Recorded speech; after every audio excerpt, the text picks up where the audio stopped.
परवा एक नवीन क्लायंट आले होते, मधूनच आले होते. मधून म्हणजे त्यांची केस चालू होती आणि त्यामध्ये आले होते आणि त्यांची ॲसेट्स अँड लायबिलिटी दाखल नव्हती. आणि त्यांचं म्हणणं होतं की सर उद्या आपली तारीख आहे आणि ॲसेट्स अँड लायबिलिटी आपण दाखल करूया. तेव्हा मी त्यांना समजून सांगितलं की अशी गडबड करून उपयोग नाही. तेव्हा त्यांनी म्हटले की मला न्यायालयाने आता शेवटची मुदत दिली. तर ठीक आहे म्हटलं, आमची तरी पहिलीच मुदत आहे ना. मग आम्ही न्यायालयात जेव्हा हजर झालो, बेलापूर न्यायालयात, तेव्हा माननीय न्यायालयाला आम्ही नम्रपणे आणि कळकळीने सांगितलं की ॲसेट्स अँड लायबिलिटीवर अख्खी केस डिपेंड आहे. त्यामुळे त्याच्या सर्व गोष्टींचा अभ्यास करून माझ्या क्लायंटच्या फायद्यामध्ये ॲसेट्स अँड लायबिलिटी मांडण्यासाठी एक संधी द्यावी. माननीय न्यायालयाने ती दिली.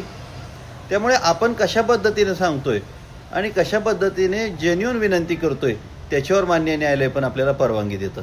भले कधीतरी आपल्याला दंड करेल, परंतु परवानगी मात्र आपल्याला मिळते, हे मात्र आपण लक्षात घ्या.